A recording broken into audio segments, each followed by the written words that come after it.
the rules of use of natural resources that reduce waste and hence pollution, thoroughly replace lost minerals, do a careful energy accounting, and make a biosocial impact assessment for long-term effects on society, and act to buffer or eliminate any negative impacts. So you're starting to look at energy in a system. You're looking at the law of return. And if we get energy right, it becomes very harmonious. Our system starts to have a lot of harmony between the elements. Any system that's oversupplied with energy goes into chaos. That's the chaos principle. So you can only supply enough energy that the system can productively use.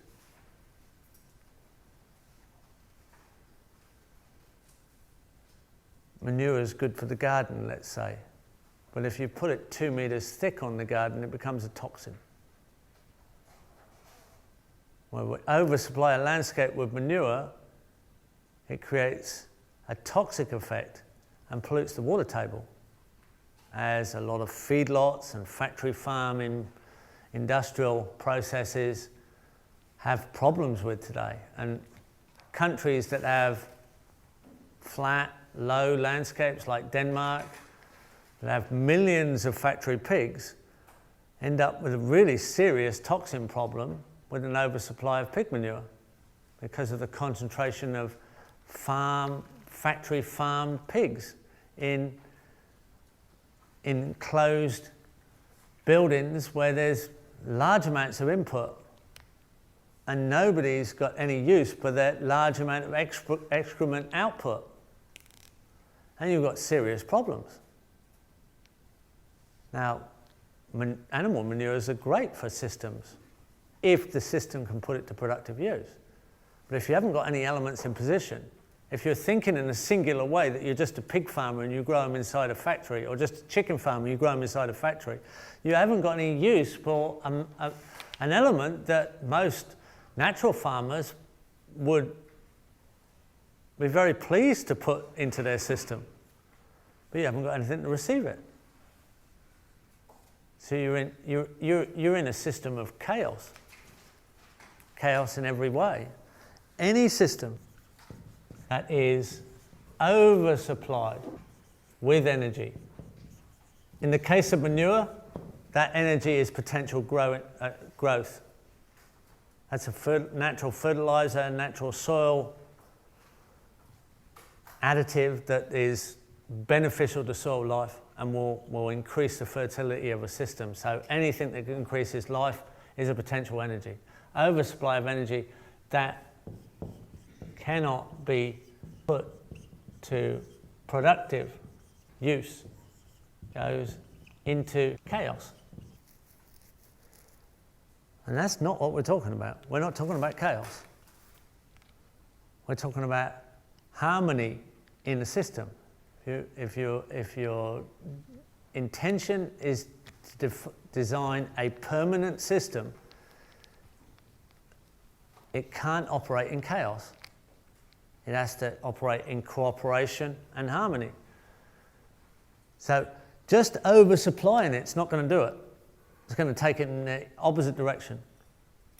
It's all going to get crazy and chaotic. But having said that, on the edge of chaos, right on the edge of chaos, just before you get to that chaotic point, is the ultimate opportunity for creative form. The ultimate opportunity for a very creative formed system is just at the edge of chaos. So if you're building a system and you're developing a system, and you're coming from a small area expansion, and you're taking it out, and you get a little bit bigger all the time, when it goes chaotic, you can pull back, you can fall back into that next position and say, okay, I don't want to quite go there, I've got something wrong.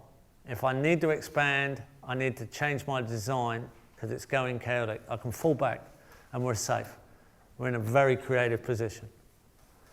But if you're starting out there on massive chaos and you're trying to say, oh, I'm going to change this massive chaotic system, I'll make it a little bit better with creative form, you might have to retreat too many times before you get back to the point where it's harmonic and cooperative. You might not get there. It might be too many retreats back from that massive chaotic system. So starting with some of the systems we presently have in position, you probably can't apply a permaculture design to them. They're way too big and out of scale. You've got to divide them up into smaller systems and grow into them rather than start as a large system that's many, many times too large and chaotic to actually just lay a redesign process on them and retreat backwards until it stops being chaotic. It may be way too many retreats that any of us could actually tolerate. But when we start in smaller increments and move outwards, then we're on a winner all the way until we get to this point. Any system oversupplied, at that point, just back from there is that ultimate opportunity for creative form. And at that point, it's possible to, there is potential to move on once we get that well designed. There's obviously a limit to what we can do. And we've got to change our approaches as we get bigger and bigger and bigger. This leads us to energy auditing. This leads us to looking at how do we design energy storage in a system. As most people approach living systems not with the concept that a living system is energy. But life is energetic. We are energetic.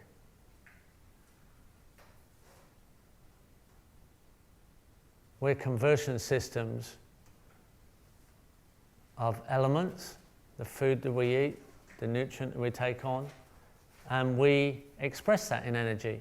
And so does everything else in a life, in a living system.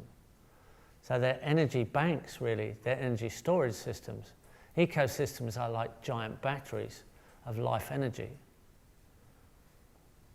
When we cut the ecosystem down and we take out all the living elements, and then we level the field to level the land, and then we put in a singular element, there's no way it can replace the functions of what was there before.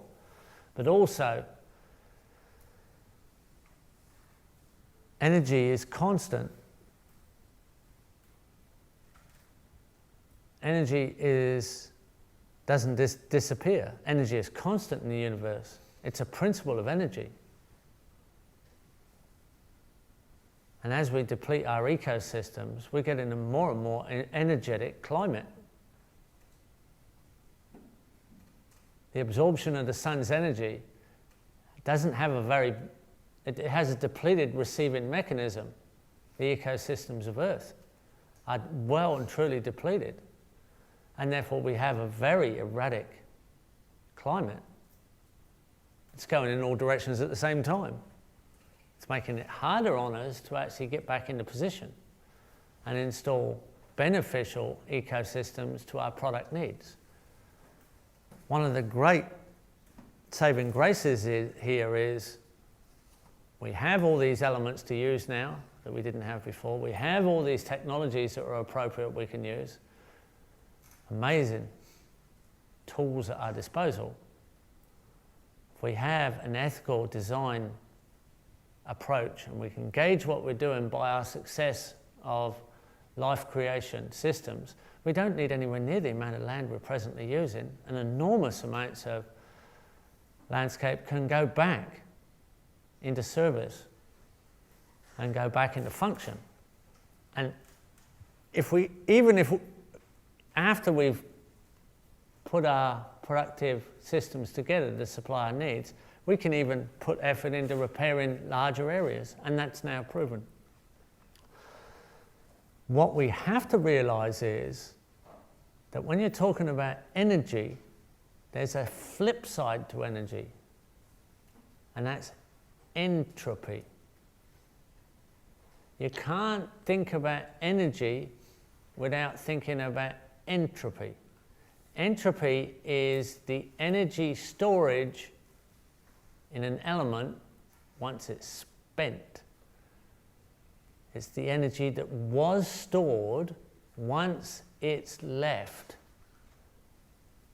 So there is a second statement to the accepted fact that energy is constant, and that is that entropy is constantly increasing. Energy that has been stored